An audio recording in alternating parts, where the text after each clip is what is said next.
नमस्कार दोस्तों, स्वागत है आपका हमारे चैनल लर्न एंड ग्रो में। आज हम बात करेंगे डिटर्मिनेंट के अंदर अगर x की वैल्यू निकालनी हो तो किस तरह से हम निकालेंगे। तो इस तरह से डिटर्मिनेंट हमें दिया गया है और यहाँ पर इसको इक्वेट किया है 0 के साथ। तो यहाँ पर इसको हम किस तरह से सोल्व करेंगे, तो ये कौन से ऑर्डर का डिटर्मिनेंट है पहले वो देख लेते हैं। ये R1 रो है, ये R2 रो है और ये R3 रो है। और इसी तरह से ये C1 कॉलम है, ये C2 कॉलम हो गया और ये C3 कॉलम हो गया। यानी कि ये हो गया हमारे पास 3 क्रॉस 3 ऑर्डर का डिटर्मिनेंट। अब यहाँ पर हमें इस तरह की रो या इस तरह का कॉलम चूज करना है ताकि हमारी कैलकुलेशन आसान हो सके। कर हम किसी भी रो के और किसी भी कॉलम के अलोंग इसको सॉल्व कर सकते हैं, लेकिन हम इस तरह का जो रो या कॉलम ढूंढेंगे ताकि कैलकुलेशन आसान हो सके। जैसे कि रो थर्ड है, यहाँ पर 2 एलिमेंट 0 हैं, सिर्फ एक एलिमेंट की वैल्यू है। तो इसके अलोंग अगर हम एक्सपेंड करेंगे तो क्या होगा, हमारी कैलकुलेशन आसान हो जाएगी। तो चलिए इसको हम सोल्व करते हैं रो 3 के अलोंग। अब रो 3 में हम जो है सबसे पहले यहाँ पर क्या लिखेंगे 1, और यहाँ पर जो डिटर्मिनेंट की वैल्यू बनेगी वो क्या बनेगी, इस कॉलम को और इस रो को छोड़ देंगे। तो 0 √2 ये आ गया हमारे पास, और √1 और 2 - x, यानी कि √1 और ये 2 - x, इस तरह से ये हमारे पास वैल्यू आ गई इस एलिमेंट के अलोंग।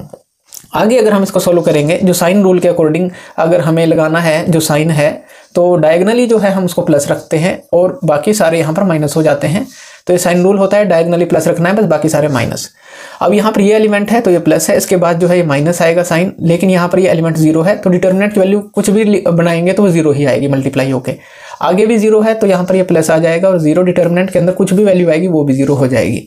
इक्वल टू हमें क्या दिया गया है 0। तो इस तरह से हमें सिर्फ 1 के लिए ही यहाँ पर सोल्व करना है। ये जो वैल्यू है ये सारी हो जाएगी 0, तो हमारी कैलकुलेशन आसान हो जाएगी। तो चलिए अब इसको सोल्व करते हैं। तो 1 जो है यहाँ पर बाहर रखते हैं, और यहाँ पर हम ले लेते हैं 0 के साथ √2 मल्टीप्लाई होगा तो 0 आ जाएगा। तो यहाँ पर हम ले लेते हैं ये 0 आ गया, और फिर -2 - x इंटू √1, यानी कि 2 - x और √1 ये मल्टीप्लाई होंगे। तो ये आ गया हमारे पास, यानी कि 1 बाहर है, ये 0 आ गया। 2 - x √1 से मल्टीप्लाई होगा और माइनस साइन आता है क्योंकि इससे मल्टीप्लाई के बाद जब इसको करते हैं तो माइनस आएगा। तो ये आ गया, इक्वल टू हमारे पास क्या है 0। फर्दर सोल्व करेंगे, 1 को अंदर मल्टीप्लाई करते हैं, ये 0 आ जाएगा। हमारे पास क्या बचेगा, बस 2 - x माइनस का 2 - x और यहाँ पर √1 इक्वल टू 0 ये बचेगा। अब √1 जो है उस तरफ जाएगा तो वो भी 0 हो जाएगा। तो यहाँ पर ये क्या बचेगा, -2 - x इक्वल टू 0। अब यहाँ माइनस को अंदर ले जाते हैं तो ये -2 और ये क्या हो जाएगा +x इक्वल टू 0, यानी कि माइनस अंदर गया -2 और ये -x था तो प्लस का x हो गया इक्वल टू 0। अब ये प्लस का x तो इस तरफ रखते हैं, इस -2 को उस तरफ ले जाते हैं तो ये प्लस का 2 हो जाएगा, और x की वैल्यू हमारे पास आ जाएगी 2।